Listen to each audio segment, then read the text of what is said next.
Hi everyone, it's your girl Janelle J, and welcome back to the Married to a Trucker channel. On this channel, we discuss everything about being an owner operator and also owning your own trucking business, all from the perspective of being a trucker's wife.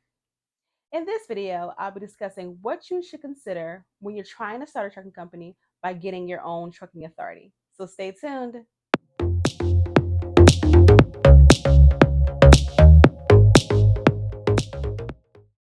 Getting your own trucking authority is the same thing as owning a trucking company with your own DOT and MC number. In a previous video called Are You Ready to Become an Owner Operator? I mentioned that if you are a company driver, that before you consider getting your own trucking authority, you should take a look into becoming a leased on owner operator, where you're leased on to another motor carrier using their DOT and MC number. That way, you get some experience owning a truck, but not having to worry about the compliance and back office side of the business. In that video, I also talked to the company drivers who were considering being a lease own operator, and we broke down all the initial costs involved with becoming a lease owner operator. The initial costs preparing to be an owner operator is going to range from $10,000 to $20,000, which includes forming your LLC or corporation, your down payment for your truck, the cost of your base plates or your IRP plates, the down payment to set up your insurance, the cost of your trailer if you're getting one, and also your 2290 heavy highway use tax. So go back and watch that video if you haven't. So all of the initial startup costs that we mentioned in that previous video, when you're trying to become an owner operator, you still have to do all of those same things when you're getting your own authority, plus much more.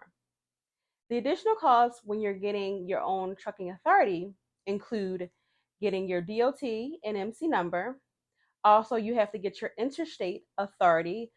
Certain states, you have to get a permit basically to take a load if you're in one state to stay in that same state and deliver that load. That's called interstate authority. In PA, we have the PA PUC interstate authority. So you would have to check and see your state. Your state requires it. Also, there's your UCR permit, your BOC3 agent or your processing agent, your IFTA permits, and then there's also state permits that you need if you're traveling in New York, Kentucky, New Mexico, Oregon, and also a new one for Connecticut. The total as it relates to just the initial permits will cost you anywhere from $600 to $1,200 to get your authority paperwork started. It may cost more if you allow a third party compliance company to handle getting your trucking company set up. But that actually may be worth it because they ensure that it's done correctly, hopefully, and then you can also learn a few things in that process. In a future video, I will break down all the different permits, what they need it for, how much they cost, how long it takes to complete the whole trucking authority process. But for now, let's just move on to some ongoing costs now that you have your own authority. So now let's move on to some ongoing costs now that you have your own authority. As I mentioned in that previous video, you have a lot of ongoing costs with just being an owner operator. Now you have your truck note, tolls, parking, fuel, etc. When you get your own authority, of course, now you're responsible for more expenses. So these ongoing additional costs. The first thing is your insurance. Your insurance now is different from when you were leased onto someone else. Now it's probably going to be more expensive now that you own the business. You have several insurances. You have to have $1 million primary liability policy. The FMCSA, they only require 750 policy, but a lot of brokers won't work with you and they do require the million. So I would definitely recommend getting the $1 million policy. You also need cargo insurance, physical damage, and general liability. And just know that as a new company, you're not going to get the best insurance rates because you're just starting out. So down payments can range anywhere from $2,000 to $5,000 to just get authority to just get started, with an ongoing monthly cost of around $1,200 all the way up to $2,500. The next ongoing cost is your factoring costs. Brokers and shippers can take anywhere from 2 weeks to 2 months to pay you for certain loads. So, an alternative, a lot of people work with a factoring company. And basically, the factoring company will advance you your money within a day or two of you completing that load. And in return, they charge you a percentage anywhere from 2 to 5% of the load. And then they're responsible for following up with the broker to receive the final payment. Next is your IFTA taxes. Now that you have to have your IFTA account set up, basically it's an agreement with all the states, and to kind of simplify it, it's a way to pay your fuel taxes. Every state has a different tax rate that they charge. So basically, you pay this fuel tax on a quarterly basis, and it basically depends on how many gallons you fueled in a given state and the amount of miles. These quarterly taxes will range anywhere from $50 to $200 per truck every quarter. Next cost that you're going to have to worry about is your truck decals. These are the stickers that go on both sides of the outside of your truck. So it includes like your truck name, your DOT number, your MC number, and then also if you have a logo, of course. And the cost for these stickers can range anywhere from $100 to $500. Then there's your monthly ELD cost, which is your electronic logging device. And basically, these devices are used to log your hours of service, and you had one as a company driver, but now you're responsible for getting your own ELD and setting up the service. So that's going to cost you anywhere between $15 to $40 a month. There are some other ongoing costs that you pay on an annual basis. The first one is your base plates, your IRP plates. You're going to need those initially, of course, but then every year you're going to get charged to have to renew your plates. So after the first year, it's basically estimated on how many miles you're going to drive. So the cost can be anywhere from 1,500 to 2,500. And then going forward in the preceding years, it's going to be based on the exact amount of miles you did for the prior year. So I know for us in PA, it will cost $1,900 for this year. Another ongoing cost that you're going to have is your heavy highway use tax. So that's something that you pay initially, and then you're also going to have to pay it every year for $555. So, kind of to sum it all up, if you're going from a lease owner operator to getting your own authority, you're going to need anywhere from 5,000 to 8,000 to kind of get your authority set up. However, if you're going from a company driver and you're jumping all the way to getting your authority, since you're starting your whole business from scratch, so that includes everything from getting your truck, trailer, plates, plus all the authority permits, the total cost from going from a company driver all the way to getting your own authority, that's going to range from 15,000 to 25,000. So now that we've talked a little bit about the different costs involved, there's more to having your own authority besides the cost. There are a lot more expenses. There are a lot more responsibilities, and there's a lot to learn. So one of the new responsibilities that you have is now you have to find your own loads. When you're an owner operator leased onto a company, typically they have a load board that you log on to, or they provided you with a list of loads that you would choose from. Now that you have your own company, you have to provide your own loads. So you can do this by paying a subscription to get access to a load board, or you can work with the brokers directly. So basically, a broker is an agency or company that connects you as the company or carrier. You also call the carrier. It connects you to the shipper. So they're like the middleman that connects you to. But either way, you're going to be calling the broker and negotiating the best rate for a load. And initially, when you first get your authority, there are certain brokers that don't work with fresh authorities. So it's going to take some time to kind of build up that authority time. And you can work with many more brokers once you get 3 months, 6 months, and so forth down the line. Also, it may make things easier if you hire a dispatcher to handle all of the booking your loads and negotiations, so you can kind of focus more on the driving and other things. But again, that's another expense if that's what you're willing to pay for. Also, as you get time under your belt, you can actually start going directly to the shipper, the one who's actually shipping the load, and try to set up a relationship with them. So basically, you can cut out the middleman, which is the broker, and work directly with the shipper. And it's essentially you're getting the top of the pay, so you don't have to worry about cutting in the broker, and so you're getting more for the loads. Okay, so now that you have your own authority, you have to get your own fuel cards. So basically, you have to do your research and figure out what's the best fuel cards out there that get you the best fuel discounts with the least amount of fees. Next thing is you are responsible for maintaining a driver file. If you have your own authority, you're responsible for creating a driver file for yourself. Even if you're the only driver, even if it's your company, you have to have the driver file on yourself.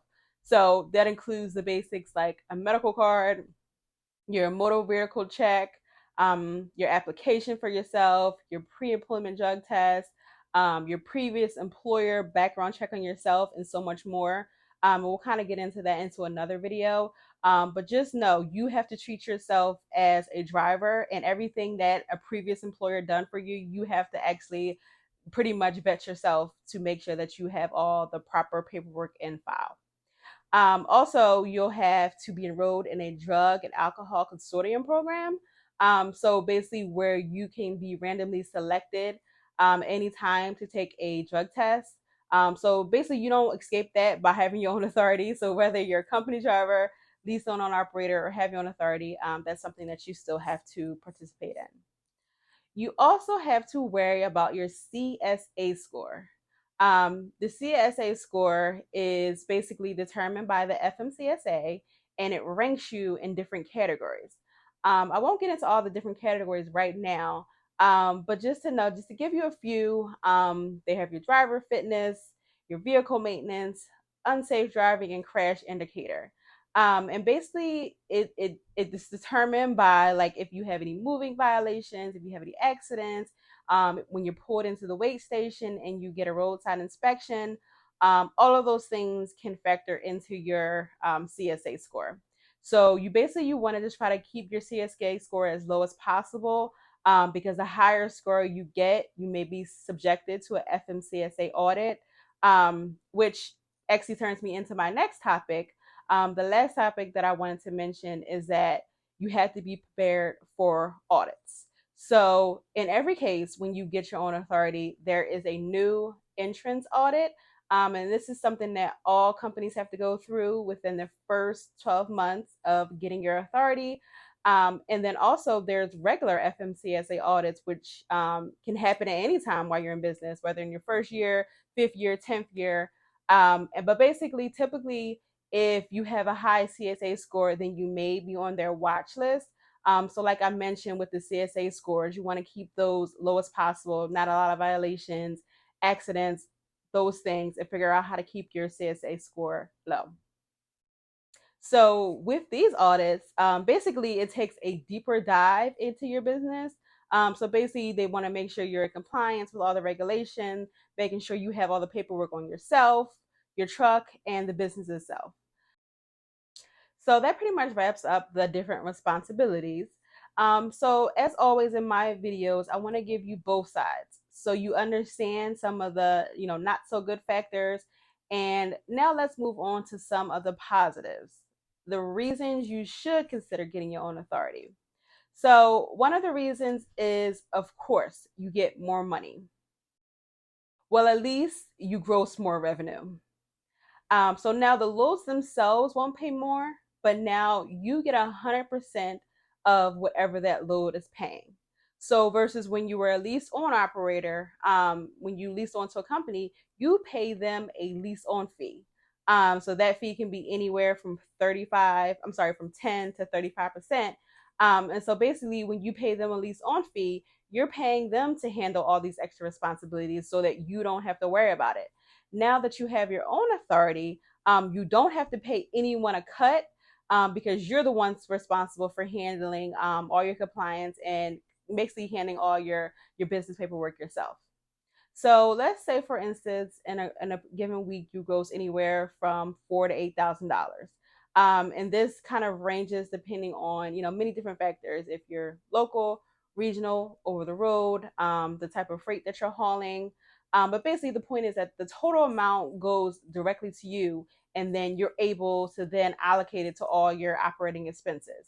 But you do have to be careful because it gets reduced pretty quickly with all the additional costs involved with having your own authority. From me and my husband's personal perspective, we've had our trucking authority for about 2.5 years now. From our experience, at the end of the day, our bottom line number, the amount that we actually take home, yes, it's more than what we made as an owner operator because now we're getting 100% of the load. And then we also basically, another benefit is now we have 100% control over our business. But I can say that money wise, though, there have been a lot more ups and downs. At one time, I thought being a lease owner operator was tough. But now I see that's like a walk in the park compared to having your own authority. And I'm sure that it would have been a much easier journey if we would have just stayed as an owner operator. But for us, I do think that it is all worth it because for us, it's about the journey and it's about our goals for the future. We want to still grow in this industry, and with having our own authority, we knew that it would be a stepping stone for us to help grow our business into a fleet. So for us, the rewards do outweigh the negatives, at least for now. So with all the positives and negatives in this video, you have to determine if this journey is something that is right for you. You can't base it on what other people tell you that has worked for them, or what's the latest fad, or because you want to say that you own a trucking company. This industry is a very tough industry, and there's a huge failure rate. So you have to understand all the responsibilities that it tells, and also kind of determine what's best for you in your future. So that's it for this video. Please remember to subscribe to the channel, like this video, and set your bell notifications to be notified when the next video comes out. Please also comment below if I failed to mention any of the positives or negatives about getting your own authority. I'll see you next time. Bye.